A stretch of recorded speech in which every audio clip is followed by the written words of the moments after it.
কিছু মানুষ না বুঝে না জেনেই একটা সমালোচনা করে বসে থাকে। আল্লাহ সুবহানাহু ওয়া তাআলা কথা বলেন এবং আল্লাহ সুবহানাহু ওয়া তাআলার কথা বলার আওয়াজ আছে, শব্দ আছে। কেউ যদি আল্লাহ সুবহানাহু ওয়া তাআলার কথার আওয়াজ এবং শব্দকে অস্বীকার করে তাহলে সে মুতাজিলা এবং কাফের হয়ে যাবে।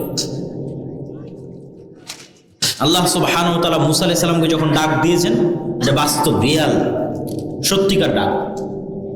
যখন কথা বলেছেন মুসা আলাইহিস সালাম আল্লাহর আওয়াজ শুনেছেন, সে আওয়াজে তিনি কথা আল্লাহ সুবহানাহু ওয়া তাআলার সাথে কথা বলেছেন। তো আল্লাহ সুবহানাহু ওয়া তাআলার কথা, কালাম, আওয়াজ হচ্ছে কোরআন। এইটা বুঝতে হলে আপনাকে প্রথমে বুঝতে হবে যে আমরা যা বলি সব আওয়াজ। বাংলা বলতেছি না, এটা কিন্তু বাংলা নয়, এটা কিন্তু আওয়াজ।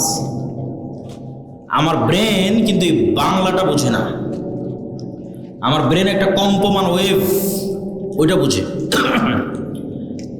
এটা যখন কানে ঢোকে তখন একটা কম্পমান ওয়েভ অবস্থায় ব্রেনে সিগন্যাল ঢোকে, কাঁপতে কাঁপতে কাঁপতে কাঁপতে কান রিসিভ করে, কানের পর্দায় গিয়ে আঘাত করে। তো কানের কাছে এটা আওয়াজ, আওয়াজ হিসেবে আসছে। এখানে যদি আপনি চাইনিজদের বসায় রাখেন আর আমি 1 ঘন্টা আলোচনা করলাম, চাইনিজরা বাংলা শুনবে না আওয়াজ শুনবে? আওয়াজ শুনবে। আপনি ওই যে গরু যে চিল্লাচ্ছে, হাম্বা হাম্বা করতেছে, আপনি কি শুনতেছেন? আওয়াজ শুনতেছেন। পাখি যে কিচির মিচির করছে, আপনি কি শুনতেছেন? আওয়াজ শুনতেছেন। কিন্তু ওর প্রত্যেকটার অর্থ আছে, ওইটা আপনি জানেন না। ওইটা সুলাইমান আলাইহিস সালাম জানতো পাখি কি বলতেছে। যেমন আমি চাইনিজেরটা জানি না। এখানে যদি একটা চাইনিজ বক্তা বসে থাকতো, আপনারা সামনে থাকতেন, শুধু আওয়াজ শুনতেন। আমাদের ব্রেনকে শিখানো হয় এই আওয়াজটার এই অর্থ, তখন ব্রেন বুঝে যে এটা বাংলা আওয়াজ আসতেছে, আওয়াজটা বাংলা আওয়াজ, ও রিসিভ করে। কিন্তু আলটিমেটলি এগুলো আওয়াজ। তো কোরআন আল্লাহ সুবহানাহু ওয়া তাআলার আওয়াজ। তার অর্থ এই নয় যে আমরা যেটা পড়ছি হুবহু সেটা আল্লাহ সুবহানাহু ওয়া তাআলার আওয়াজ, কেন এটাতে তাশবিহ আছে, এটা নয়। তো কোরআন যে আল্লাহ সুবহানাহু ওয়া তাআলার কালাম, আল্লাহ সুবহানাহু ওয়া তাআলার বাণী, সেটা আল্লাহ সুবহানাহু ওয়া তাআলার আওয়াজ। তো কোরআন শ্রেষ্ঠতম জিকির, উম্মতে মুহাম্মাদের উপর আল্লাহ সুবহানাহু ওয়া তাআলার শ্রেষ্ঠতম উপহার কোরআন। এবং এই পুরো পৃথিবী একটা আরেকটার সাথে কানেক্টেড, সম্পৃক্ত মূলত আওয়াজ দিয়ে। কেন ইউসাব্বিহু লিল্লাহি মা ফিস সামাওয়াতি ওয়া মা ফিল আরজ, আসমান জমিন এবং তার মধ্যে যা কিছু আছে তার সব কিছুই আল্লাহর তাসবিহ পাঠ করে। তাহলে প্যান্ডেলও আওয়াজ করে তাসবিহ পাঠ করতেছে, এই জামাও আওয়াজ করে তাসবিহ পাঠ করতেছে। ওই লেভেলের সূক্ষ্ম আওয়াজ শোনার সক্ষমতা আমার নাই, কিন্তু আওয়াজ করে তাসবিহ পাঠ হচ্ছে, জিকির হচ্ছে। এবং ইসরাফিল যে বাঁশিতে ফু দিবে, আওয়াজে পৃথিবী ধ্বংস হয়ে যাবে, এবং ইসরাফিলের বাঁশির আওয়াজে পুনরুত্থান ঘটবে। এটা এই সিস্টেম আল্লাহ দিয়ে রেখেছে, কেন এগুলো সব আওয়াজ বুঝে। আসমান জমিনে আওয়াজ বুঝে, প্যান্ডেলও আওয়াজ বুঝে। অন্য কোনো আওয়াজ বুঝুক আর না বুঝুক, জিকির বুঝে। মুয়াজ্জিন যখন আজান দেয়, এই মুয়াজ্জিনের আজান যতদূর পর্যন্ত যাবে, কীট পতঙ্গ পঙ্গপাল পশু প্রাণী ধূলিকণা বালিকণা সব এই আওয়াজের পক্ষে কিয়ামতের মাঠে সাক্ষী দিবে। এবং কিয়ামতের পূর্ব মুহূর্তে মুসলমানদের শুধু আওয়াজ দিয়ে রাসূল সাল্লাল্লাহু আলাইহি ওয়াসাল্লাম স্পষ্ট বলছেন যে বানু ইসহাকের একদল লোক যুদ্ধ করবে, যারা কোনো অস্ত্র দিয়ে যুদ্ধ করবে না, শুধু জিকির দিয়ে যুদ্ধ করবে। তাদের মুখ থেকে একটা করে জিকির উচ্চারণ হবে, একটা করে প্রাচীর ভেঙে পড়ে যাবে, একটা করে জিকির উচ্চারণ হবে, শহর বিজয় হয়ে যাবে। সুলাইমান আলাইহিস সালাতু ওয়াস সালামের ঘটনায় কিছু কিছু মুফাসসির লিখেছেন যে রানী বিলকিসের সিংহাসনকে যে আনতে বলা হলো, তো একজন জিন ইফরিত সে বলছে, আপনি যে মাজলিসে বসে আছেন জাহাপনা, এই মাজলিস শেষ হওয়ার আগে আমি নিয়ে চলে আসবো। এটা সুলাইমান আলাইহিস সালামের পছন্দ হয়। সাল্লাল্লাহু আলাইহি ওয়াসাল্লাম আরো দ্রুত চাচ্ছিলেন। তো আল্লাযী ইনদাহু ইলমুম মিনাল কিতাব, যার কাছে কিতাবের জ্ঞান আছে, এরকম একজন ব্যক্তি, তার নাম কোরআনে নাই, মানুষ কি জিন তাও বলা নাই, কিন্তু বেশিরভাগ মুফাসসিরগণের মন্তব্য যে তিনি মানুষ। তিনি বললেন চোখের পলক পড়ার পূর্বে নিয়ে আসবো। তো জিন নিয়ে আসবে মজলিস শেষ হওয়ার আগে, আর মানুষ নিয়ে আসবে চোখের পলক পড়ার পূর্বে। কেমনে সম্ভব? মানুষকে জাহান্নামে নিয়ে যাওয়ার যে চেষ্টা, যে ইচ্ছা, যে আকাঙ্ক্ষা শয়তানের, এই ইচ্ছা আকাঙ্ক্ষার কথা মহান আল্লাহ সুবহানাহু তাআলা নিজেও পবিত্র কোরআনে বিভিন্নভাবে তুলে ধরেছেন।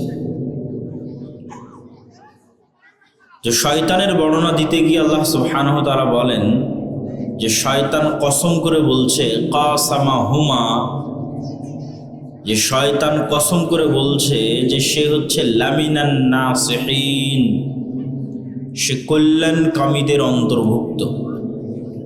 শয়তান আদম আলাইহিস সালাতু ওয়াস সালাম এবং হাওয়া আলাইহিস সালাতু ওয়াস সালামকে কসম করে বলতেছে যে আল্লাহর কসম, আমি আপনার এবং আপনার স্ত্রীর কল্যাণকামী।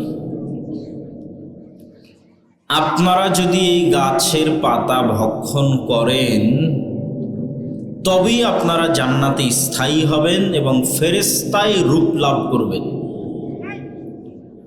আর যদি আপনারা এই গাছের পাতা ভক্ষণ না করেন তাহলে অতি দ্রুত কোনো এক সময় মহান আল্লাহ আপনাদেরকে জান্নাত থেকে বের করে দিবে। তো আমি শয়তান আপনাদের কল্যাণকামী, আল্লাহর কসম করে বলছি, দয়া করে এই গাছের পাতা গ্রহণ করেন যাতে আপনারা ফেরেশতায় রূপান্তর হতে পারেন আর এই জান্নাতে স্থায়ী থাকতে পারেন। আদম আলাইহিস সালাতু ওয়াস সালাম শয়তানের কথা বিশ্বাস করলেন, এটা কোরআনের বর্ণনা, এবং সেই গাছের পাতা ভক্ষণ করলেন। এই আয়াত তুলে ধরার পিছনে কারণ হচ্ছে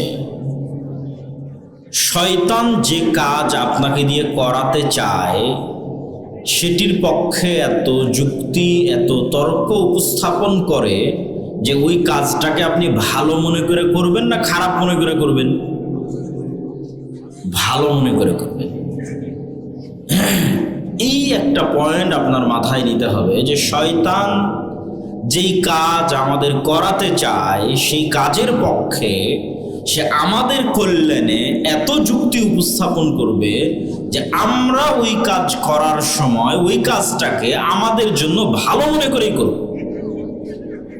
খারাপই যদি মনে করতাম তাহলে তো আর শয়তানের দরকার ছিল না। আদম আলাইহিস সালাতু ওয়াস সালাম ওই গাছের পাতা খারাপ মনে করে ভক্ষণ করেননি। তারা জান্নাতে থাকবেন স্থায়ী এই আশায়, তাদের কল্যাণ হবে, তারা ফেরেশতা হয়ে যেতে পারবেন এই আশায়, এইগুলো বুঝিয়ে শয়তান ওই কাজে লিপ্ত করিয়েছে।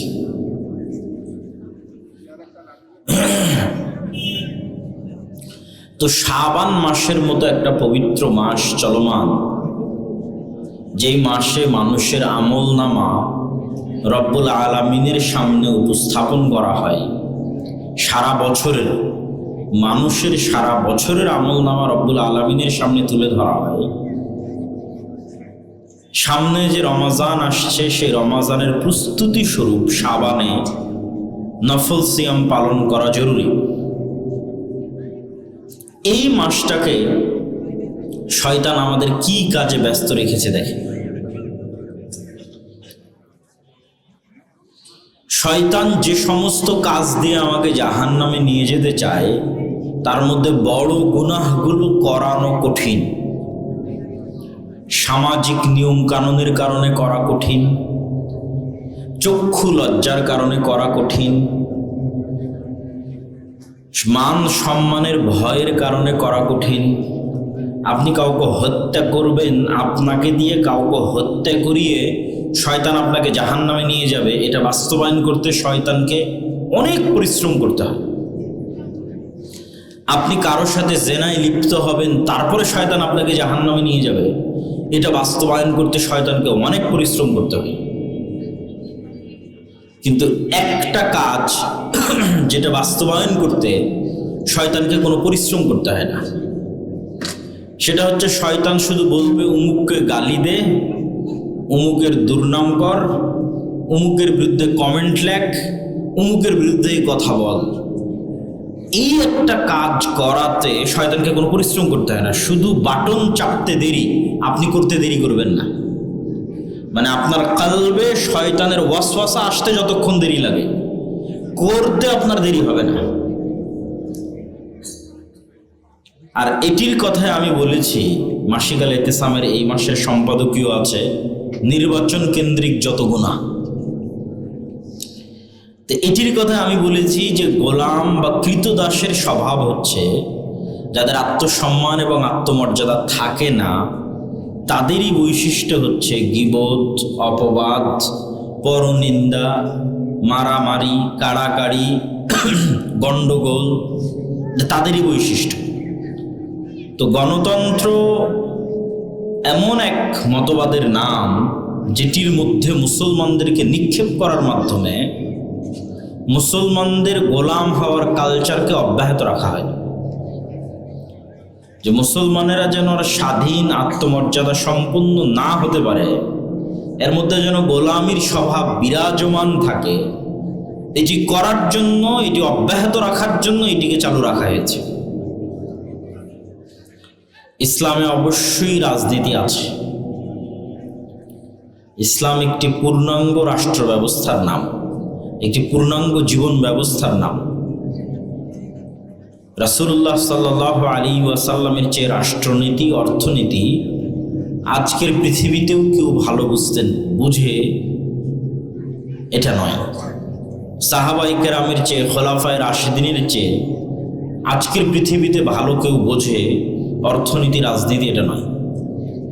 খেলাফার চেয়ে সুন্দর ব্যবস্থা পৃথিবীতে রাষ্ট্র পরিচালনার আছে, এটা অসম্ভব। যারা আমাদেরকে গণতন্ত্রের বুলি আওড়ায় যে তোমরা জপো, জিকির করো, যে গণতন্ত্র গণতন্ত্র এটা জিকির করো, এর বাইরে যাওয়ার সুযোগ নাই। যারা আমাদেরকে মানবতাবাদের দার্স দেয়, আমাদেরকে পড়ায় যে আমাদের কাছ থেকে তোমাদের মানবতা শিখতে হবে, আমাদের কাছ থেকে তোমাদের ন্যায় নীতি শিখতে হবে, আমাদের কাছ থেকে তোমাদের নারীর অধিকার শিখতে হবে, আমাদের কাছ থেকে তোমাদের গণতন্ত্র শিখতে হবে, এগুলো আধুনিক বিশ্বের মানদণ্ড। কিন্তু কিছুদিন আগে অন্তত যারা শিক্ষিত সমাজ, যারা ফেসবুক, ইউটিউবে অ্যাক্টিভ থাকেন, তারা জানেন। আর আপনারা যদি না জেনে থাকেন তাহলে এতটুকু জেনে নেন যে এতদিন আমরা বক্তব্যে যা বলতাম, আলেম ওলামা, মসজিদ মাদ্রাসা, আমরা বক্তব্যে এতদিন যা বলতাম, এটার পক্ষে আল্লাহ প্রমাণ তৈরি করে দিয়েছে তাদের মধ্যে থেকেই যাদের বিষয়ে আমরা বলতাম। প্রমাণ ছিল না, আমরা দাবি করতাম। মানুষ বলতো যে হুজুরেরা জানে না, সেকেলে, এরা অজ্ঞ, এরা মূর্খ, মৌলবাদী, জঙ্গি, এদের কথা বিশ্বাস করা যাবে না, এরা সবসময় ষড়যন্ত্র তত্ত্বে বিশ্বাস করে। এই বলে কত রকমের কথা, তার হিসাব নাই। কিন্তু বিশাল সাম্রাজ্যকেও আল্লাহ পতন করান ছোট বিষয় দিয়ে, ছোট্ট, অতি ছোট্ট একটা নগণ্য বিষয় দিয়ে পতন হয়। তো অ্যাপস্টেইন যে ফাইল উন্মোচন হয়েছে আমেরিকার, আমি মনে করি যে বিশ্বব্যাপী গণতন্ত্রের যে সাম্রাজ্যবাদ প্রতিষ্ঠিত আছে, এটার পতনের কেবল শুরু, এটার পতনের কেবল শুরু। এটার পতন ঘটবেই। কিভাবে ঘটাবে এটা আল্লাহ সুবহানাহু ওয়া তাআলা জানে। কিন্তু এর কোনো যোগ্যতা নাই পৃথিবী শাসন করার। এটা আমরা দাবি করতাম, এর পক্ষে যুক্তি প্রমাণ ছিল না। এখন দেখা যাচ্ছে যে এই বিশ্বকে যারা মানবতাবাদের দার্স দিত, এই বিশ্বে যারা গণতন্ত্রের সবচেয়ে বড় প্রচারক, এই বিশ্বে যার রাতের ঘুম হারাম হয় আমাকে টিকা দেওয়ার জন্য, বলে আমাকে টিকা না লাগালে নাকি আমি মারা যাব, এই নিয়ে ঘুম হারাম বিল গেটসের। কি হিতাকাঙ্ক্ষী বিল গেটস আমার! বিল গেটস মুসলমানের কি হিতাকাঙ্ক্ষী যে মুসলমানের করোনা ভাইরাসের টিকা না দিলে তো মুসলমান মরে যাবে, তো ওকে বাঁচানোর জন্য এখন করোনা ভাইরাসের মুসলমানের টিকা দিতে হবে, এই চিন্তায় ঘুম হয় না বিল গেটসের। সেই বিল গেটস কি করত? সেই বিল গেটস, ডোনাল্ড ট্রাম্প আরো যারা আছে তাদের নাম ওই ফাইলে এসেছে, এরা জ্যান্ত ছোট ছোট শিশু মেয়ে বাচ্চাদের গোস্ত পর্যন্ত ভক্ষণ করত। তাহলে কি পরিমাণ হিতাকাঙ্ক্ষী! না হিতাকাঙ্ক্ষীর নামে অন্য কিছু এবার বলেন। এবার বুঝেন যে আমাদের ছোট ছোট 9, 10, 11, 12 বছরের ছোট মেয়ে যারা এই বিশ্বের শাসন করছে এখন, তাদের কাছে নিরাপদ নয়, তথা এই বিশ্বের শাসন ব্যবস্থায় যারা বসে আছে প্রত্যেকটা এক একটা নরপশু।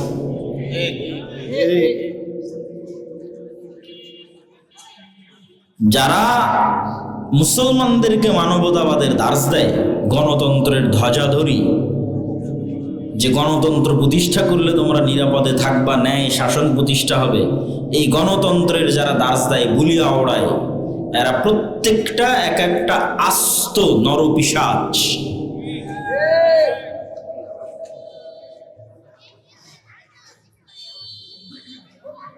তো যারা জানেন তারা তো জানেন, যারা জানেন না তারা অবশ্যই দেখতে পারেন যে কোন রুচিতে এবং কোন আস্থায় এবং কোন বিশ্বাসে মুসলমানরা এখনো বিশ্বাস করবে, এখনো মনে করবে যে না, নারীদের অধিকার আমাকে পাশ্চাত্য থেকে নিতে হবে, ডুবে মরে যাওয়া উচিত। কোন বিশ্বাসে, কোন আস্থায় এখনো পৃথিবীর মানুষ মনে করবে যে না, আমাকে ন্যায় ইনসাফ প্রতিষ্ঠা করতে গণতন্ত্রের কাছে যেতে হবে। আমি আজকেও বলেছি, আগেও বলেছি, আবারও বলছি যে গণতন্ত্র কেন্দ্রিক এবং আধুনিক যে বিশ্ব শাসন ব্যবস্থা আছে, পুঁজিবাদী ব্যবস্থা, এটার পতনের শুরু যারা এই পর্যায়ে চলে গেছে, এরকম হায়েনা হয়ে গেছে যে 9, 10, 11 বছরের মেয়ে শিশুকে সারা পৃথিবী থেকে ক্রয় করে নিয়ে গিয়ে একটা দ্বীপে নিয়ে গিয়ে একত্রিত হয়ে এই সমস্ত বিশ্বের শাসকেরা, অর্থনীতিবিদেরা তাদেরকে ভক্ষণ করবে, তাদের উপর জুলুম চালাবে, তাদের রান্না করা গোস্ত খাবে এবং সরাসরি শয়তানের আস্ত পূজা, যেই শয়তানের নাম আল্লাহ সুবহানাহু ওয়া তাআলা পবিত্র কোরআন মাজিদে বলেছেন বাল, বা'লাবাক, বাল নামক মূর্তির পূজা। তো এই সমস্ত কাজ কিন্তু শয়তান চায়, এগুলো কাজ শয়তান পছন্দ করে। যারা শয়তানের দোসর, যারা সত্যিকার অর্থে শয়তানের অনুসারী, তাদেরকে দিয়ে শয়তান এই কাজগুলো করায়। যে যত নিকৃষ্ট থেকে নিকৃষ্ট নিচে নামানো যায় মানুষকে, এটা শয়তানের একটা প্রজেক্ট, যে মানুষকে মানুষের জায়গা থেকে নিচে নামাতে হবে। মানুষকে আল্লাহ ফিতরাতের উপর সৃষ্টি করেছে, ফিতরাতুল, যেই ফিতরাত বাস্তব স্বভাবজাত বৈশিষ্ট্য, এটার উপর আল্লাহ মানুষকে সৃষ্টি করেছে। এবং আল্লাহ বলছে ইসলাম হচ্ছে ফিতরাত, মানে ইসলামে আমি যে বিধিবিধান দিয়েছি এটাই মানুষের বাস্তব অবস্থা। মানুষকে যেইভাবে আমি তৈরি করেছি এটার সাথে শতভাগ খাপ খায়, শতভাগ মিলে, মানুষের সাইকোলজির সাথে, মানুষের চিন্তা চেতনার সাথে, মানুষের শরীরের সাথে একমাত্র মিলবে, সেটার নাম ইসলাম। ইসলাম হচ্ছে ফিতরাত, মানুষের স্বভাবজাত বৈশিষ্ট্য। আর শয়তান কি চায়? মানুষকে স্বভাবজাত বৈশিষ্ট্য থেকে বের করে নিয়ে যেতে চায়। তো যখনই আপনি স্বভাবজাত বৈশিষ্ট্যের মধ্যে থাকবেন না, তখনই আপনাকে আনন্দের জন্য আরো বিকৃত, আরো বিকৃত, আরো বিকৃত, আরো নিকৃষ্ট, আরো নিকৃষ্ট, আরো নিকৃষ্ট রাস্তা অবলম্বন করতে হবে, কারণ আপনি স্বভাবজাত স্বভাবের উপর নাই। মানে ইসলামের স্বভাবজাত স্বভাব হচ্ছে আপনি আনন্দ গ্রহণ করবেন আপনার স্ত্রীর কাছে থেকে। আপনার স্ত্রী হচ্ছে লিতাসকুনু ইলাইহা, আপনার প্রশান্তির জায়গা। তাহলে স্বভাবজাত বৈশিষ্ট্যের উপর যদি কোনো মেয়ে টিকে থাকে, মেয়েদের যেই নম্রতা, মেয়েদের যেই কোমলতা, মেয়েদের যেই নমনীয়তা, এটার উপর যদি কোনো মেয়ে টিকে থাকে, স্বভাবজাত, যে স্বভাবের উপর আল্লাহ সৃষ্টি করেছে, পুরুষের যেই পৌরুষত্ব, পুরুষের যে আত্মমর্যাদা, আত্মসম্মান, দায়িত্বশীলতা, দায়িত্ববান হওয়া, এটার উপর যদি কোনো পুরুষ অটল থাকে, যেটার উপর আল্লাহ তাকে সৃষ্টি করেছে, তাহলে এই নারী আর এই পুরুষ যখন একত্রিত হবে তখন এরা দুনিয়াতেই জান্নাত পেয়ে গেছে। কিন্তু এই স্বভাবজাত বৈশিষ্ট্যের উপর থেকে তাকে বিকৃত করে দূরে সরানো, এটা শয়তানের প্রজেক্ট। তাহলে কোনো একটা নারী তার কোমলতার উপর থাকতে পারছে না, তার নমনীয়তার উপর থাকতে পারছে না বিভিন্ন কারণে। গার্মেন্টসে, স্কুল, কলেজ, চাকরি ক্ষেত্রে প্রতিনিয়ত পুরুষের সাথে উঠা বসা করতে হচ্ছে, পুরুষের সাথে হাসি মুখে মিশতে হচ্ছে। এর মাধ্যমে তার কোমলতা এবং নমনীয়তায় কমতি তৈরি হচ্ছে।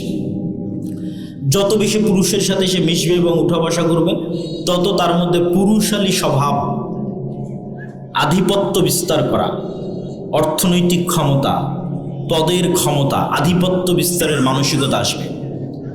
এবার পুরুষ যখন গায়রাতবিহীন হয়ে যাবে, দায়ুস, আত্মমর্যাদাহীন, পৌরুষত্ব নাই, না অর্থনৈতিক সক্ষমতা আছে, না শারীরিক সক্ষমতা আছে, না নৈতিক সক্ষমতা আছে, কোনো দিক থেকেই সে তার স্ত্রীর সামনে দাঁড়াতে পারে না, তাহলে তখন তার মধ্যে মেয়েলি স্বভাব বিরাজ করবে। এটা হলো বিকৃতির শুরু। যে স্বভাবজাত বৈশিষ্ট্যের উপর আল্লাহ মানুষকে সৃষ্টি করেছিলেন, বিকৃতির শুরু, এটা শয়তান চায়। এই বিকৃতিটা যখন সংঘটিত হয়ে যাবে, তখন এই সমাজ, এই নারী, এই পুরুষ পৃথিবীতে স্বাভাবিক আর আনন্দ পাবে না। একে তখন আনন্দ খুঁজতে হবে অস্বাভাবিক রাস্তায়। সে অস্বাভাবিক রাস্তা হতে পারে সমকামিতা, সে অস্বাভাবিক রাস্তা হতে পারে এই রকম যে নিকৃষ্ট কার্যকলাপ শয়তান এই সমস্ত গণতন্ত্রের ধ্বজাধারী নরপিশাচ, নরপশু যারা পৃথিবীকে শাসন করতেছে, ভিতর থেকে খোখলা, পৃথিবী শাসন করার যাদের কোনো নৈতিক অধিকার নাই, হারিয়ে ফেলেছে, তাদের মধ্যে এই স্বভাবগুলো শয়তান কিভাবে প্রবেশ করিয়েছে? কেননা তারা স্বভাবজাত বৈশিষ্ট্যের উপর বাকি নাই। এরা আস্ত শয়তানের পূজারী। ওই পূজারী নয় যে নিজের অজান্তে শয়তানের পূজা করছে, জেনে বুঝে শয়তানেরই পূজা করতেছে। শয়তানকে নিজের ইলাহ মেনে ইবলিস কোনটাতে খুশি হবে সেটা করতেছে। এবং যদি তারা সরাসরি ইবলিসের সাথে মিটিং দেয়, সরাসরি শয়তানের সাথে সাক্ষাতে কথা বলে, তবু আশ্চর্যের হওয়ার কোনো বিষয় নয়, স্বাভাবিক একটি বিষয়।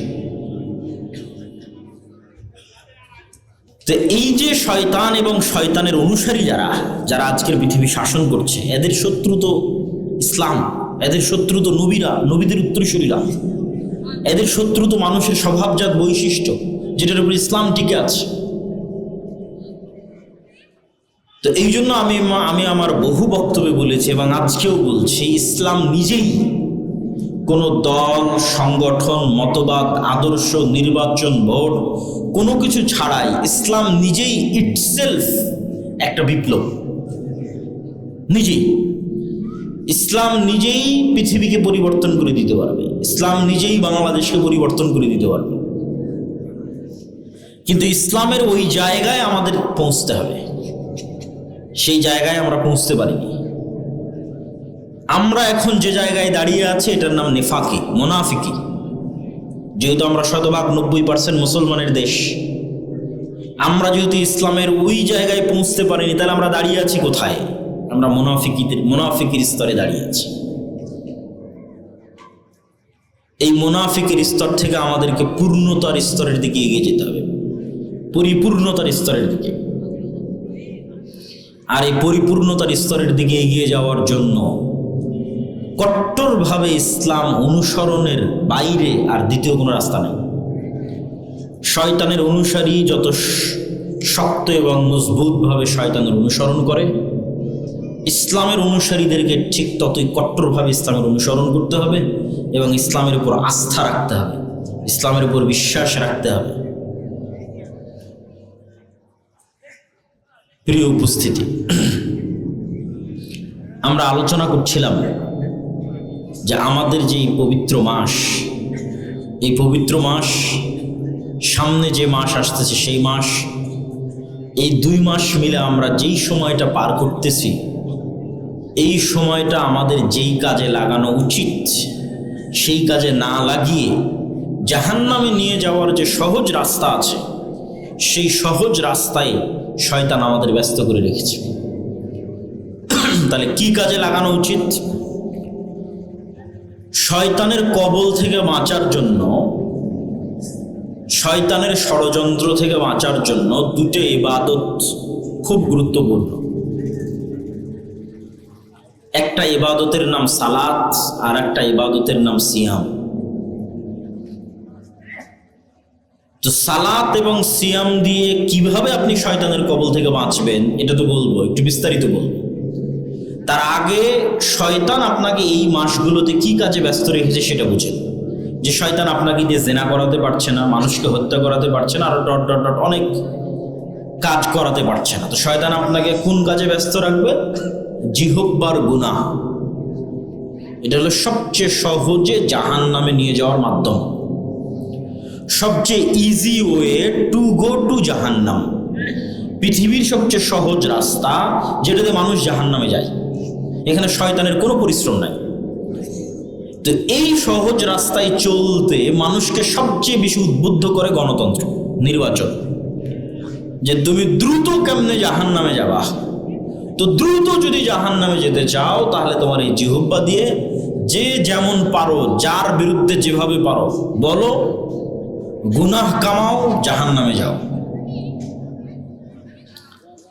ইসলামী শাসন ব্যবস্থায় বিভক্তির কোনো সুযোগ নাই।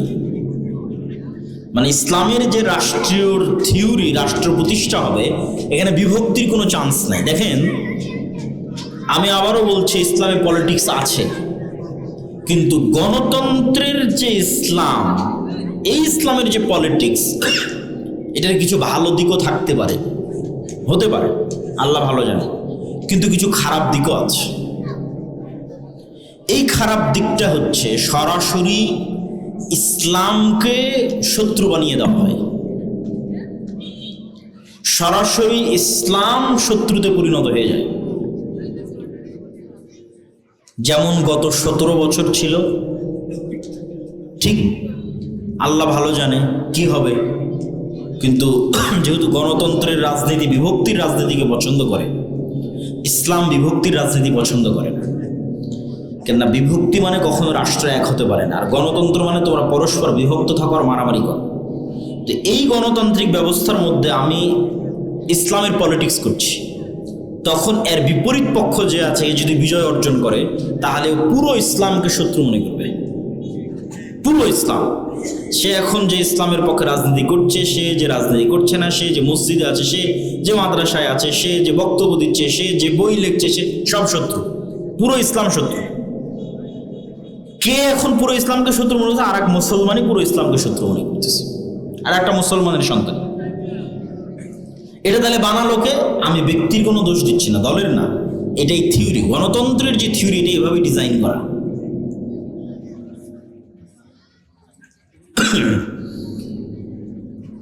তো এই যে বিভক্তির যে রাজনীতি, বিভক্তির রাজনীতির সবচেয়ে বড় অনুষঙ্গ হচ্ছে গীবত, তহমত, অপবাদ। কে কাকে কত নিচে নামাতে পারে, কে কার কত চরিত্র হনন করতে পারে, এটার প্র্যাকটিস। আর এটার প্র্যাকটিস কখনো স্বাধীন নেতার প্র্যাকটিস হতে পারে না, এটার প্র্যাকটিস গোলামের প্র্যাকটিস। মুহাম্মদ সাল্লাল্লাহু আলাইহি ওয়াসাল্লামের 63 বছরের জীবনের একটা উদাহরণ কেউ নিয়ে এসে দিতে পারবে না যে মুহাম্মদ সাল্লাল্লাহু আলাইহি ওয়াসাল্লাম তার শত্রুর চরিত্র হনন করতে চেয়েছেন। আবু সুফিয়ান যদি এক দিনের জন্য, এক সেকেন্ডের জন্য বুঝতো যে মুহাম্মদ সাল্লাল্লাহু আলাইহি ওয়াসাল্লাম তাকে ব্যক্তিগতভাবে অ্যাটাক করেছেন, আদর্শিক আক্রমণ নয়, ব্যক্তিগত অ্যাটাক। ব্যক্তিগত অ্যাটাক যেমন ধরেন আবু সুফিয়ান কথার কথা বলছে, আবু সুফিয়ান কানা, আবু সুফিয়ান বাঠু, আবু সুফিয়ানের টাকা নাই, আবু সুফিয়ান গরিব, উমুকের ঘরের উমুক, কত রকমভাবে একজনকে ব্যক্তিগত অ্যাটাক করা যায়। গায়ের রং দিয়ে ব্যক্তিগত অ্যাটাক করা যায়, বিভিন্নভাবে করা যায়।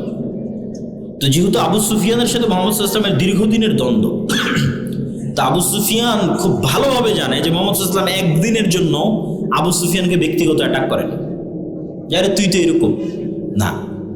এই শত্রুটা শুধু আদর্শিক, যার ফলশ্রুতিতে আবু সুফিয়ান যেদিন ইসলাম গ্রহণ করেছে তার সিদ্ধান্ত নিতে 1 সেকেন্ডও দেরি করতে হয়নি যে আমি কেমনি গিয়ে মুহাম্মদ সাল্লাল্লাহু আলাইহি ওয়াসাল্লামের সামনে নত হব।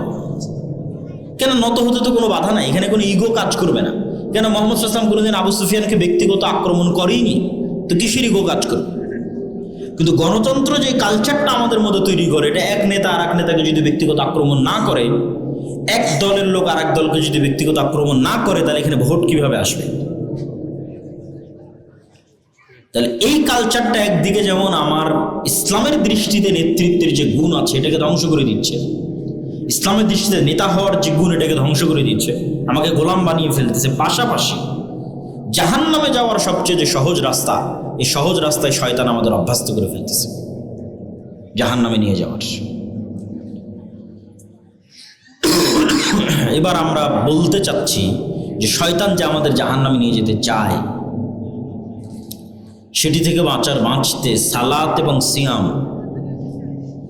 এই দুইটা আমাদের কি উপকার দিতে পারে? সিয়াম মানে কি? মারিয়াম আলাইহিস সালাতু ওয়াস সালাম যেই দিন নির্জন এলাকা থেকে লোকালয়ে ফিরে আসতেছেন ঈসা আলাইহিস সালামকে কোলে করে, সেদিন মানুষ তাকে জিজ্ঞেস করতেছে এই ছেলে কোথায় থেকে আসলো, কিভাবে আসলো? তো তিনি উত্তরে বলছেন, ইন্নী নাযারতু লির রহমানি সাওমা ফালান উকাল্লিমাল ইয়াওমা ইনসিয়া। আমি আজকে রহমানের জন্য সিয়াম আছি, এই জন্য আজকে কোনো মানুষের সাথে কথা বলবো না। তাহলে মারিয়াম আলাইহিস সালাতু ওয়াস সালাম সিয়াম আছেন, এই জন্য কথা বলবেন না। আমরা কিন্তু জীবনে কোনোদিন শুনিনি যে সিয়াম থাকলে কথা বলা যায় না। সিয়াম থাকলে কথা বলা যায়। এই আয়াত পেশ করার দ্বারা আমার উদ্দেশ্য হচ্ছে সিয়াম শব্দটা আরবিতে কি অর্থে ব্যবহার হয় দেখেন। যে মারিয়াম আলাইহিস সালাতু ওয়াস সালাম কথা বলবে না তাই বলতেছে আমি সিয়াম আছি, তার মানে সিয়াম মানে শুধু পেটের বিরত থাকা নয়, সিয়াম মানে শুধু লজ্জাস্থানের বিরত থাকা নয়, সিয়াম মানে জিহ্বারও বিরত থাকা, সিয়াম মানে চোখেরও বিরত থাকা, সিয়াম মানে কানেরও বিরত থাকা, সিয়াম মানে হাত পায়েরও বিরত থাকা। এটা পুরো সামগ্রিক বিরত থাকার একটা ইবাদতের নাম সিয়াম, সামগ্রিক। সিয়ামের সর্বনিম্ন স্তর হচ্ছে আপনার পেট বিরত থাকবে, লজ্জাস্থান বিরত, সর্বনিম্ন, যেটা ক্রস করলে সিয়াম ভেঙে যায়। কিন্তু সিয়ামের যেই স্তরে গেলে আপনি ফজিলত পাবেন, যেই স্তরে না গেলে আপনি ফজিলত পাবেন না। হাল আদুল্লুকুম আলা তিজারাতিন, আমি কি তোমাদের এমন একটা ব্যবসার কথা বলে দিব না যেই ব্যবসাটা হবে আল্লাহর সাথে? তো ব্যবসা হবে আল্লাহর সাথে, আল্লাহ বিক্রি করবে কি? জান্নাতের প্লট এবং জান্নাতের ফ্ল্যাট এবং জান্নাতের বাগান, জান্নাতের ঝর্ণা, জান্নাতের ঘর, জান্নাতের গাছ। জান্নাতের একটা গাছও বিক্রি হবে। একজন সাহাবী জান্নাতের একটা খেজুর গাছ কিনেছেন পুরো একটা বাগানের বিনিময়ে, পুরো একটা খেজুর বাগানের বিনিময়ে জান্নাতের একটা গাছ কিনেছেন। যেটা সংক্ষিপ্ত ঘটনা হচ্ছে, একজন গরিব সাহাবী রাসূল সাল্লাল্লাহু আলাইহি সাল্লামের কাছে এসে বলছিলেন যে আল্লাহর নবী, আমার বাড়ির পাশে একজনের খেজুরের গাছ আছে, গাছটা হেলে আমার বাড়ির মধ্যে চলে এসেছে। তো আমার ছোট ছোট শিশু বাচ্চারা ওই খেজুর গাছের থেকে খেজুর পাড়ে। তো ওই ধনী ব্যক্তিটা বকাঝকা করে। আল্লাহর নবী ওই ব্যক্তিকে ডেকে বললেন, তুমি এই খেজুর গাছটা জান্নাতে একটা খেজুর গাছের বিনিময়ে এই গরিবকে দিয়ে দাও। তো এই ব্যক্তি রাজি হলো না। সেও ভালো মানুষ, কিন্তু নিজের সম্পদের উপর নবীরও অধিকার চলে না।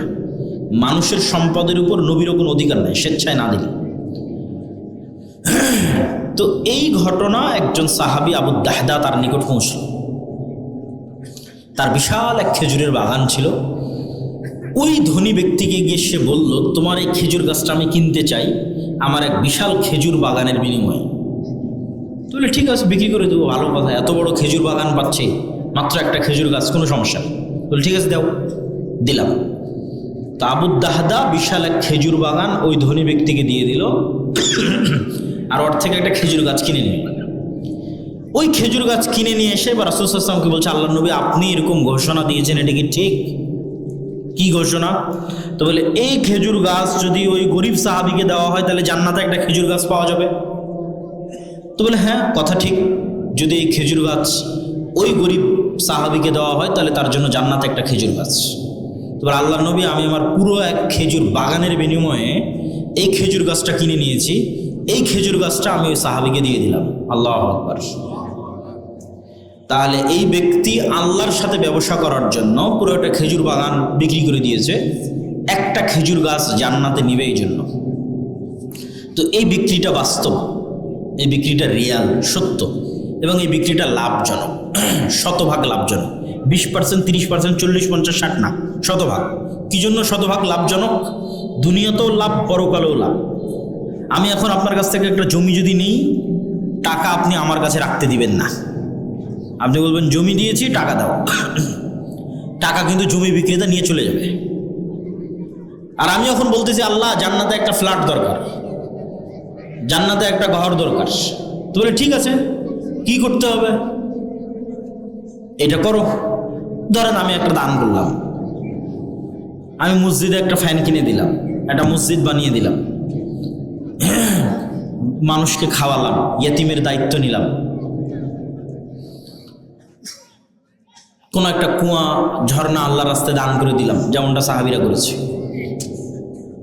তো সেক্ষেত্রে ওই খেজুর গাছ, ওই খেজুর বাগান, ওই মসজিদ, ওই ফ্যান, ওই কুরবানির গোস্ত, এগুলো একটাও কি আল্লাহ সুবহানাহু ওয়া তাআলা নিজে নিয়ে চলে যাবে? নিজে নিয়ে চলে যাবে না। তাহলে অন্যের সাথে ক্রয় বিক্রয়ের সময় আপনার টাকা দিয়ে দিতে হচ্ছে, নিজের কাছে রাখতে পারছেন না, নিজে ব্যবহার করতে পারছেন না। আর আপনি আল্লাহর নামে একটা কুরবানি দিলেন, সেই কুরবানির গোস্ত আপনিই খাচ্ছেন। তাহলে লসটা কোথায় হলো? কুরবানির গোস্তটা তো আপনিই খাচ্ছেন। ওই গোস্তটা যদি আপনি বাজার থেকে কিনে নিয়ে আসতেন, ওই টাকাই লাগতো। তাহলে শুধু আল্লাহর নামে দান করার কারণে গোস্তও তো খাচ্ছেন, মাঝখানে ফাও ফাও ফিরি ফিরি আপনি জান্নাতও পেয়ে যাচ্ছেন। আপনি এখন মসজিদে একটা ফ্যান লাগানো, ওই ফ্যানের বাতাস কে খাবে? আপনিই খাবেন। তাহলে ওইটার দুনিয়াতেও আপনি ব্যবহার করতেছেন। যেমন আল্লাহ নবীর মদিনায় মসজিদে নববীর সামনে একটা কুয়া ছিল, ইহুদি মালিক। আল্লাহ নবী বললেন, কে জান্নাতে একটা ঝর্ণার বিনিময়ে কুয়া দান করে দিবে? উসমান ইবনে আফফান বললেন, ঠিক আছে, আমি জান্নাতে একটা ঝর্ণার বিনিময়ে কুয়া দান করে দিলাম। কিনে, ইহুদির কাছ থেকে কিনে আল্লাহর রাস্তায় ওয়াকফ করে দিলাম। তো উসমান যেই কুয়া কিনে আল্লাহর রাস্তায় ওয়াকফ করে দিল, তো ওই কুয়া কি আল্লাহ উঠিয়ে নিয়ে চলে যাবে নাকি? যে উসমান তোমার কাছে জান্নাতে একটা ঝর্ণা বিক্রি করেছে, এখন কুয়া দিয়ে দাও না। ওই কুয়াতে কে উজু করবে? উসমান নিজে উজু করবে। তাহলে আপনি যেটা দান করতেছেন, ওইটা আপনার নিজেরও ব্যবহার করার সুযোগ থাকতেছে। আপনি একটা মাদ্রাসায় যদি জমি দান করেন, মাদ্রাসায় যদি টাকা পয়সা দেন, ওখানে কার ছেলে মেয়ে পড়াশোনা করবে? আপনার ছেলে মেয়ে পড়াশোনা করবে। ওখানে যদি কেউ চাকরি করে 2-5 টাকা বেতন পায়, এই গ্রামের মানুষজনই সে বেতনটা পাবে। তাহলে টাকা পয়সা ব্যবহার সব আপনার কাছেই থাকতেছে, শুধু মধ্যে থেকে ফিরি ফিরি আল্লাহ আপনাকে জান্নাত দিয়ে দিচ্ছে। এই জন্য বলা হয়েছে আল্লাহর সাথে ব্যবসা শতভাগ লাভজনক, এখানে লসের কোনো চান্স নাই। লাভের 2 নম্বর পয়েন্ট, শতভাগ লাভের 2 নম্বর পয়েন্ট, সেটা কি? আল্লাহ সুবহানাহু ওয়া তাআলার কাছে যদি কেউ টাকা জমা রাখে, ব্যাংকে টাকা জমা রাখলে যেমন বৈধ অবৈধ উপায়ে মুনাফা এবং সুদ ভিত্তিতে পার্সেন্টেজ বাড়ে, আল্লাহ বলছেন আমার কাছে কোনো টাকা জমা থাকলে আমি সেটা বাড়াই, বাড়াতে বাড়াতে বাড়াতে বাড়াতে 700 গুণ পর্যন্ত বাড়াই, চাইলে আরও বাড়াই। আল্লাহু আকবার। তাহলে আপনি দান করবেন 1 টাকা, কিন্তু কিয়ামতের মাঠে উঠে দেখবেন যে আপনি 700 কোটি টাকার মালিক, 7000 কোটি টাকার মালিক। কেন? ওটা বাড়তে থেকেছে। আল্লাহ সুবহানাহু ওয়া তাআলা 700 গুণ পর্যন্ত বাড়াবে, দয়া করলে আরও বাড়াবে। তাহলে এই জন্য আল্লাহ সুবহানাহু ওয়া তাআলার কাছে টাকা জমা রাখলে কোনো লস নাই। আর কাফফারার পয়েন্ট থেকে যেটা আমি বুঝাতে চাই মানুষকে, কাফফারার যে আলোচনাটা শুরুতে করেছিলাম, যে দুনিয়াতে কাফফারা হচ্ছে টাকা দিয়ে, এটা বলে বলতে চাই কিয়ামতের মাঠেও কাফফারা হবে টাকা দিয়ে। পারবেন? কিয়ামতের মাঠে যে কোনো ইবাদতের কমতি এবং যে কোনো গুনাহ টাকার ক্ষমতা দিয়ে কভার দেওয়া সম্ভব, শিরক নয় কিন্তু, শিরক ছাড়া। তথা আপনি যদি কিয়ামতের মাঠে কোটি কোটি টাকার মালিক হন, তাহলে এখন কার নামে গীবত করেছেন, কার নামে অপবাদ দিয়েছেন, কোথায় কোন ইবাদতে কমতি থেকেছে, কোথায় কোন গুনাহ করেছেন, সবগুলো কভার দেওয়া সম্ভব ওই টাকার দান থেকে। কভার দিয়ে তখন আপনি জান্নাতে যেতে পারবেন। তাহলে দুনিয়াতে যেমন মানুষের কোটি কোটি টাকা থাকলে মামলা মোকদ্দমা হয়ে গেলে বাঁচতে পারে, মেডিকেল ক্লিনিক হয়ে গেলে টাকার জোরে কোনো না কোনোভাবে বের হয়ে আসতে পারে। কিয়ামতের মাঠেও মানুষ টাকার সেই ক্ষমতা ব্যবহার করতে পারবে, কিন্তু শর্ত হচ্ছে কিয়ামতের মাঠে নতুন করে ধনী হওয়ার কোনো রাস্তা নাই। ধনী দুনিয়াতে হয়েই যেতে হবে। যে আমি কিয়ামতের মাঠে ধনী অবস্থায় উঠতে চাই, এই মর্মে কিয়ামতের অ্যাকাউন্টে টাকা জমা করেই যেতে হবে দুনিয়া থেকে। এই জন্য মুসলমানের গরিব থাকার সুযোগ নাই। মুসলমানকে ব্যবসায়ী হতে হবে। মুসলমান ব্যবসায়ী কওম, ব্যবসায়ী জাতি। তো আজকের এই রাজপাট জামিয়া সালাফিয়া মহিলা মাদ্রাসার জন্য আপনারা অবশ্যই আপনাদের যে দান, সাদাকা, জাকাত, ওসর, যেটা যেভাবে সম্ভব সেভাবে অংশগ্রহণ করবেন। এবং আজকের বৈঠকি দানেও যার যার পক্ষে অংশগ্রহণ করা সম্ভব তারা অংশগ্রহণ করবেন। স্টেজে যারা আছে তারা অংশগ্রহণ করবেন, এবং আপনাদের মধ্যে যারা স্বেচ্ছাসেবক যাবে তাদের কাছে আপনারা সেই সহযোগিতাটা পৌঁছে দেবেন। কই আপনাদের স্বেচ্ছাসেবক কোথায়? জি, তো কই প্রস্তুত থাকলে দেখা যায় না তো। জি, আমি আমার বক্তব্যের শেষ অংশ, আপনারা ওস্তাদজিকে নিয়ে আসেন, আমি বক্তব্যের শেষ পয়েন্ট শুরু করছি, এবং যারা সহযোগিতা অংশগ্রহণ করতে চান তারা সহযোগিতা করেন। আমি বক্তব্যর যেভাবে শুরু করেছিলাম সেটার সামারিটা করে বক্তব্যের শেষে চলে যাই। বক্তব্য আমি শুরু করেছিলাম আজকের এই আধুনিক বিশ্বে যারা গণতন্ত্রের ধ্বজাধারী, মানবতার দার্স প্রদানকারী, এদের এই বুলি, এদের এই মিষ্টি কথা, এগুলো সব মিথ্যা। এবং এটার বিপরীতে আপনাকে ইসলামকেই দাঁড় করাতে হবে, ইসলামের নিজস্ব বৈশিষ্ট্যের উপর, ইসলামের নিজস্ব গুণের উপর, এবং এর বিপরীতে ইসলামই দাঁড়িয়ে থাকবে এবং ইসলামী বিজয় হবে। কেননা পৃথিবীর আর কোনো বিষয় আমেরিকার মানুষকেও শান্তি দিতে পারবে না। আমেরিকার মানুষ অতিষ্ঠ হয়ে যাবে। শান্তি কোথায় পাবে? ইসলামে পাবে। দলে দলে ইসলাম গ্রহণ করা ছাড়া আমেরিকার মানুষও বাঁচার রাস্তা নেই। নাহলে ওদের ছেলে মেয়েরাও নিরাপদ নয়, শয়তান শেষ করে দেবে, ধ্বংস করে দেবে। তাহলে আমেরিকা, ইউরোপ, ইংল্যান্ড সবার বাঁচার রাস্তা কি? ইসলাম। এই জন্য ইসলামকে তার আসল অবস্থার উপর টিকিয়ে রাখা এবং আপনার এবং আমার কাজে কর্মে ইসলামকে ফুটিয়ে তোলা। যে ইসলামটা কি, এটা আমার আচার ব্যবহার দেখে মানুষ বুঝতে পারবে, আমার কথা দেখে বুঝতে পারবে। তো এই যে ইসলামের নিজস্ব স্বকীয়তার বাইরে গিয়ে ওই সমস্ত পাশ্চাত্য কিছু থিওরিকে সর্বশেষ কথা মনে করা, যেন এরপর আর কোনো কথা নাই, একে প্রশ্ন করার কোনো সুযোগ নাই, এটা থেকে বের হয়ে আসতে হবে। আর এই পাশ্চাত্য থিওরিগুলো ধর্মনিরপেক্ষতাবাদ, সেকুলারিজম, লিবারেলিজম, এরা যে আমাদের ধ্বংস করতে চায় তার প্রমাণ আর দেওয়ার কিছু নাই। তার প্রমাণ তারাই করে দিয়েছে যে তারা কি চায় এই মিথ্যা কথাগুলো দিয়ে। তাহলে শয়তানের এই ষড়যন্ত্রগুলো থেকে আমাদের বাঁচার জন্য আজকের আলোচনায় কয়েকটা বিষয় তুলে ধরেছি। 1 নম্বর তুলে ধরেছি সিয়াম, 2 নম্বর তুলে ধরেছি সালাত, এবং শেষ করব জিকির দিয়ে। আল্লাহ সুবহানাহু ওয়া তাআলা বলেন, ওয়া আকিমিস সালাতা লিযিকরি। মহিলাদের প্যান্ডেলেও আপনারা নিজ দায়িত্বে দান সংগ্রহ করেন। ওয়া আকিমিস সালাতা লিযিকরি, সালাত প্রতিষ্ঠা করো আমাকে স্মরণ করার জন্য, আমার জিকিরের জন্য। তো সালাত জিকির, সালাত জিকির, এই জন্যই সালাতের কোনো এক্সকিউজ নাই।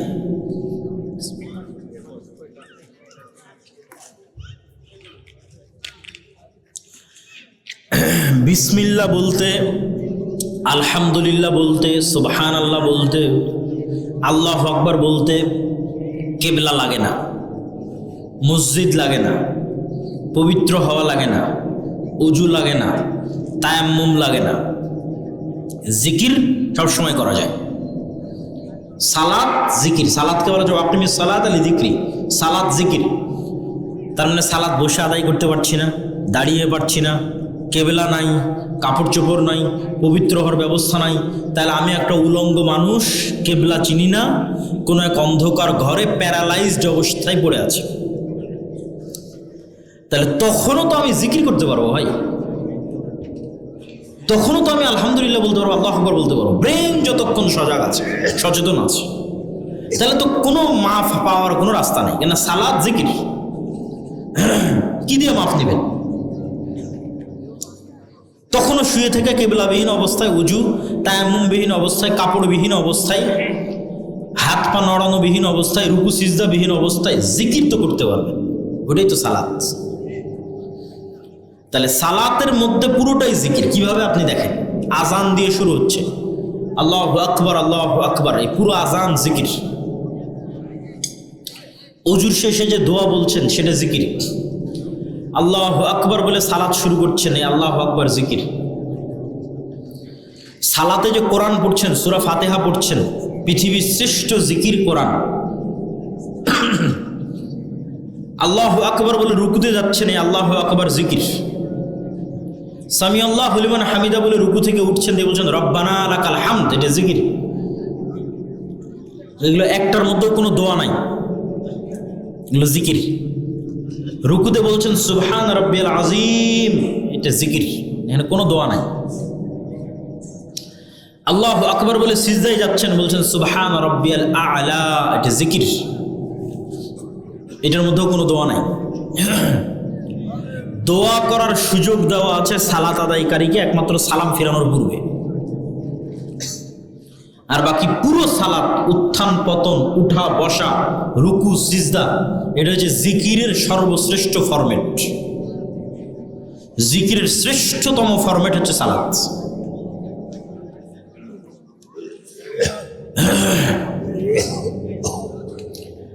জিকির কেন শক্তিশালী, জিকির কেন পাওয়ারফুল, এটা আমি আমার বহু বক্তব্যে তুলে ধরেছি।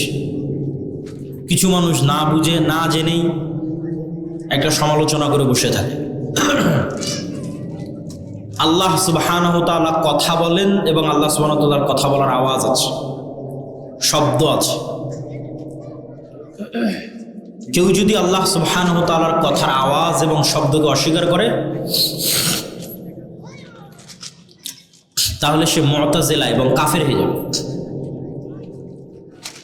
আল্লাহ সুবহানাহু ওয়া তাআলা মুসা আলাইহিস সালামকে যখন ডাক দিয়েছেন, এটা বাস্তব, রিয়াল, সত্যিকার ডাক। যখন কথা বলেছেন, মুসা আলাইহিস সালাম আল্লাহর আওয়াজ শুনেছেন, সে আওয়াজে তিনি কথা, আল্লাহ সুবহানাহু ওয়া তাআলার সাথে কথা বলেছেন। তো আল্লাহ সুবহানাহু ওয়া তাআলার কথা, কালাম, আওয়াজ হচ্ছে কোরআন। এইটা বুঝতে হলে আপনাকে প্রথমে বুঝতে হবে যে আমরা যা বলি সব আওয়াজ। বাংলা বলতেছি না, এটা কিন্তু বাংলা নয়, এটা কিন্তু আওয়াজ। আমার ব্রেন কিন্তু এই বাংলাটা বোঝে না, আমার ব্রেন একটা কম্পমান ওয়েভ, ওইটা বুঝে। এটা যখন কানে ঢোকে তখন একটা কম্পমান ওয়েভ অবস্থায় ব্রেনে সিগন্যাল ঢোকে, কাঁপতে কাঁপতে কাঁপতে কাঁপতে কান রিসিভ করে, কানের পর্দায় গিয়ে আঘাত করে। তো কানের কাছে এটা আওয়াজ, আওয়াজ হিসেবে আসছে। এখানে যদি আপনি চাইনিজদের বসায় রাখেন, আর আমি 1 ঘন্টা আলোচনা করলাম, চাইনিজরা বাংলা শুনবে না আওয়াজ শুনবে? আওয়াজ শুনবে। আপনি ওই যে গরু যে চিল্লাচ্ছে, হাম্বা হাম্বা করতেছে, আপনি কি শুনতেছেন? আওয়াজ শুনতেছেন। পাখি যে কিচির মিচির করেছে, আপনি কি শুনতেছেন? আওয়াজ শুনতেছেন।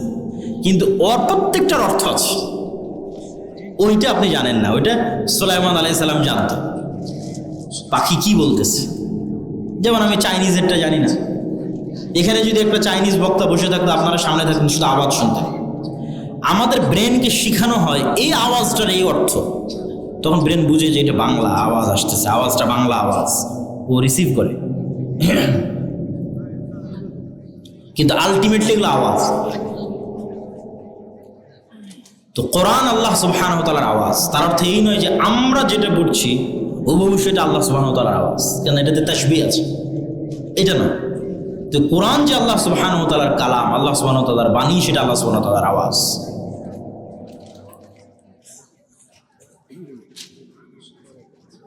তো কোরআন শ্রেষ্ঠতম জিকির। উম্মতে মুহাম্মাদির উপর আল্লাহ সুবহানাহু ওয়া তাআলার শ্রেষ্ঠতম উপহার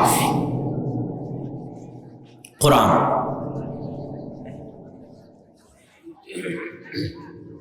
এবং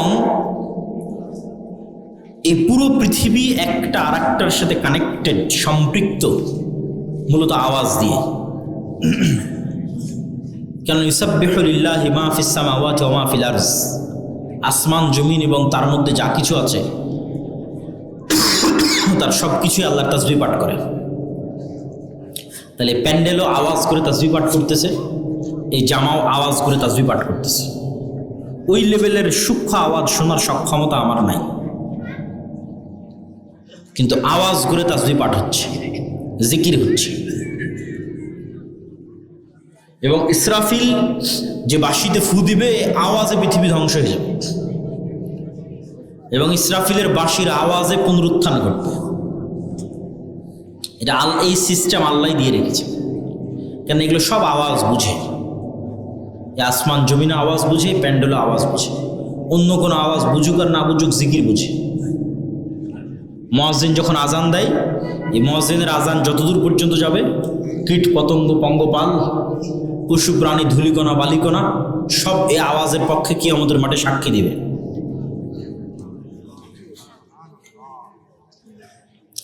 এবং কিয়ামতের পূর্ব মুহূর্তে মুসলমানদের শুধু আওয়াজ দিয়ে রাসূল সাল্লাল্লাহু আলাইহি ওয়াসাল্লাম স্পষ্ট বলছেন যে বানু ইসহাকের একদল লোক যুদ্ধ করবে, যারা কোনো অস্ত্র দিয়ে যুদ্ধ করবে না, শুধু জিকির দিয়ে যুদ্ধ করবে। তাদের মুখ থেকে একটা করে জিকির উচ্চারণ হবে, একটা করে প্রাচীর ভেঙে পড়ে যাবে, একটা করে জিকির উচ্চারণ হবে, শহর বিজয় হয়ে যাবে। সুলাইমান আলাইহিস সালাতু ওয়াস সালামের ঘটনায় কিছু কিছু মুফাসসির লিখেছেন যে রানী বিলকিসের সিংহাসনকে যে আনতে বলা হলো, তো একজন জিন ইফরিত সে বলছে, আপনি যে মাজলিসে বসে আছেন জাহাপনা, এই মাজলিস শেষ হওয়ার আগে আমি নিয়ে চলে আসবো। এটা সুলাইমান আলাইহিস সালামের পছন্দ হয়, সাল্লাল্লাহু আলাইহি ওয়াসাল্লাম আরো দ্রুত চাচ্ছিলেন। তো আল্লাযী ইনদাহু ইলমুম মিনাল কিতাব, যার কাছে কিতাবের জ্ঞান আছে, এরকম একজন ব্যক্তি, তার নাম কোরআনে নাই, মানুষ কি জিন তাও বলা নাই, কিন্তু বেশিরভাগ মুফাসসিরগণের মন্তব্য যে তিনি মানুষ।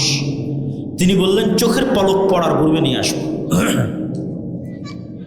তো জিন নিয়ে আসবে মজলিস শেষ হওয়ার আগে, আর মানুষ নিয়ে আসবে চোখের পলক পড়ার পূর্বে। কেমনে সম্ভব? চোখের পলকে এই যুগে ডাটা ট্রান্সফার হচ্ছে, মেসেজ, কথা, ভিডিও, লাইভ চোখের পলকে চলে যাচ্ছে। কিন্তু এই টিস্যুটা এখন চোখের পলকে আমেরিকা যাবে, এরকম কোনো টেকনোলজি পৃথিবীতে নেই। কিন্তু আমার কথাটা চোখের পলকে আমেরিকা চলে যাচ্ছে, আলোর সাথে ডাটা ট্রান্সফার। মেসেজ দিলে চোখের পলকে অস্ট্রেলিয়া চলে যাবে। তাহলে মেসেজ চোখের পলকে চলে যাচ্ছে, আলোর মধ্যে দিয়ে ডাটা ট্রান্সফার হচ্ছে। টিস্যু কিভাবে যাবে? সিংহাসন কিভাবে আসবে? তো অনেক মুফাসসির লিখেছেন যে ওই যে আল্লাযী ইনদাহু ইলমুম মিনাল কিতাব, কিতাবের জ্ঞান ছিল, লিখেছেন যে বিশেষ কোনো জিকিরের জ্ঞান আল্লাহ সুবহানাহু ওয়া তাআলা তাকে দিয়ে রেখেছিলেন, যে জিকির দিয়ে তিনি চোখের পলকে সিংহাসনকে ট্রান্সফার করেছেন। আল্লাহু আলাম, আল্লাহ ভালো জানে। কিন্তু কোরআনের মধ্যে ইঙ্গিত আছে যে এটা জ্ঞান কেন্দ্রিক কিছু, যে উনি যে চোখের পলকে ট্রান্সফার করবেন, কোরআনে বলা আছে আল্লাযী ইনদাহু ইলমুম মিনাল কিতাব, যার কাছে কিতাবের জ্ঞান ছিল, ও বলছে আমি চোখের পলকে ট্রান্সফার করব। মানে এটা জ্ঞান কেন্দ্রিক কিছু, এটা গায়ের জোর নয় যে জিন গায়ের জোরে উড়ে যাবে, উড়ে গিয়ে সিংহাসন নিয়ে আসবে মজলিস শেষ হওয়ার আগে, ওই গায়ের ক্ষমতা নয়, এটা জ্ঞানের কিছু, জ্ঞান রিলেটেড কিছু। তো প্রিয় উপস্থিতি, জিকির পৃথিবীর সকল অসম্ভবকে সম্ভব করতে পারে। লা ইলাহা ইল্লাল্লাহু ওয়াহদাহু লা শারীকা লাহু লাহুল মুলকু ওয়া লাহুল হামদু ওয়া হুয়া আলা কুল্লি শাইইন কাদির। লা হাওলা ওয়া লা কুওয়াতা ইল্লা বিল্লাহ।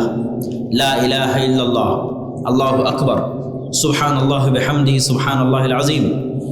এই যে জিকির, এই জিকির, যত জিকির আছে এগুলো পৃথিবীর যে কোনো অসম্ভবকে সম্ভব করতে পারে। শব্দের ক্ষমতা আছে এবং পাওয়ার আছে। পৃথিবীর সকল শয়তানি জাদু তন্ত্র মন্ত্র সব শব্দের পাওয়ার, আওয়াজের পাওয়ার। কিন্তু সব শয়তানি জাদু তন্ত্র মন্ত্রের চেয়ে পাওয়ারফুল আল্লাহ সুবহানাহু ওয়া তাআলার কোরআন, যা আল্লাহ সুবহানাহু ওয়া তাআলার আওয়াজ। যেন ওগুলো সব কিছুকে শেষ করে দিতে পারবে। নাস, ফালাক, ইখলাস আয়াতুল কুরসি, সূরা বাকারার শেষ 2 আয়াত, সূরা ফাতিহা, এর চেয়ে শক্তিশালী কোনো আওয়াজ পৃথিবীতে নেই। যেন পৃথিবীর সকল জাদু, সকল বদনজর, সকল তন্ত্র মন্ত্র, বদ জিন যা আছে সব শেষ। তো শুধু ওই পর্যন্তই সীমাবদ্ধ থাকবে এমনটা নয়, বরং মানুষ সকাল সন্ধ্যার জিকিরের মাধ্যমে সবচেয়ে বড় যে অর্জনটা করবে সেটা হচ্ছে সবচেয়ে সহজে যেই জিহ্বা দিয়ে শয়তান জাহান্নামে নিয়ে যেত, সবচেয়ে সহজে ওই জিহ্বা দিয়ে জান্নাতে চলে যাবে। আল্লাহু আকবার। সবচেয়ে ইজি, সহজ। খালি একটা সিদ্ধান্ত নিয়ে যদি আজকে এখান থেকে উঠেন যে আর মানুষের সাথে কোনো অপ্রয়োজনীয় কথা বলবো না, কোনো গীবত, তোহমত, চায়ের স্টল, আড্ডা, এই জিহ্বাকে আর এগুলো ফালতু কাজে লাগাবো না। যদি দুই একটা কথা বলি তাহলে কি বলবো? আল্লাহু আকবার, সুবহানাল্লাহ, আলহামদুলিল্লাহ, লা ইলাহা ইল্লাল্লাহ, সুবহানাল্লাহ বিহামদি, সুবহানাল্লাহিল আযীম। তাহলে খালি এই একটা ছোট্ট সহজ কাজ দিয়ে, যেটা দিয়ে আপনাকে শয়তান দ্রুত জাহান্নামে নিয়ে যেত, খালি জিহ্বাটা বন্ধ করে দেন, দিয়ে জিহ্বাটাকে আল্লাহর জিকিরে লাগান, আপনি অতি সহজে জান্নাতে চলে যাবেন। এই একটা শিক্ষা যদি নিয়ে আমরা আজকে উঠতে পারি, আমি কিন্তু বক্তব্য শেষ করে দিচ্ছি। উস্তাদজি কত দূর? এই একটা শিক্ষা নিয়ে যদি আমরা উঠতে পারি, আর বক্তব্যের শেষে নির্বাচন কেন্দ্রিক যত গুনাহ বললাম, এটা হচ্ছে এই যে মাসিক আল ইতিসাম। এই মাসিক আল ইতিসাম আপনাদের এখানে আসে কিনা? আপনাদের বাড়ি ঘরে, প্রতিষ্ঠানে, মসজিদে প্রতি মাসে মাসিক আল ইতিসাম আসা উচিত। আমি নিজে প্রতি মাসে মাসিক আল ইতিসামে লিখে থাকি।